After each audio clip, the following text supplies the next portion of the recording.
Standardized tests. A word many high school students dread to hear.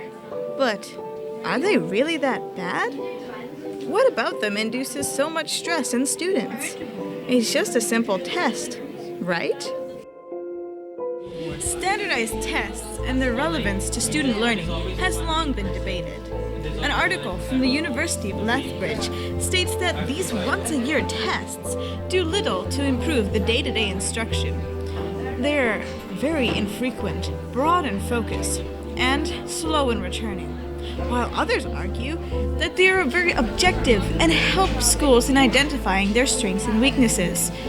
Now, let's see what the residents of PM say. Are you familiar with standardized tests? Yes. Not really. I've heard about it a little bit, but not very often. Yes. They are tests that are standardized for everyone. Like a provincial exam that we don't have anymore. Do you think they're flawed? I do think they're flawed. My biggest criticism for standardized tests is the results can be used for, I'd say, ends that are not always appropriate or proper, right? And I'll give you guys an example. There's an organization that exists in our province called the Fraser Institute.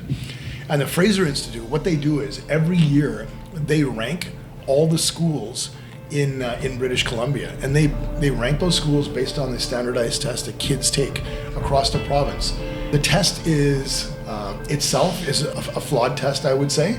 It doesn't measure kids' real learning ability. Definitely doesn't take into account their background, their biased forms of testing. So long story short, the results of those tests are published, and public schools are made to look bad, and especially specific public schools in certain parts. Oh, I can see the value in them because it gives, especially newer teachers, sort of direction for what they should be including in their curriculum. But I can also see like the downside is that people are comparing themselves to others, like teachers are comparing themselves to others, schools are comparing themselves to others, and it creates this like sort of ugly sense of competition.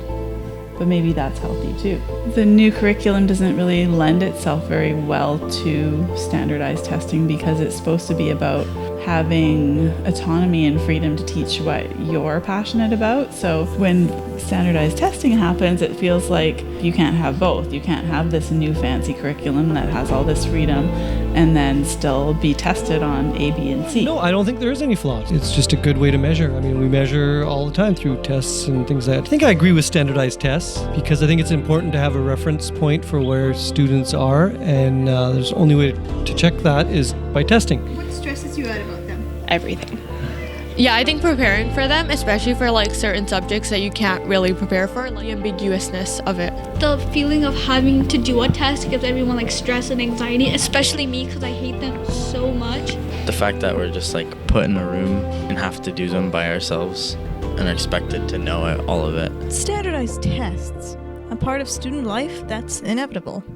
At the heart of standardized tests, they're supposed to be consistent in format, scoring, instruction, and time. So, they're meant to measure a student's achievement.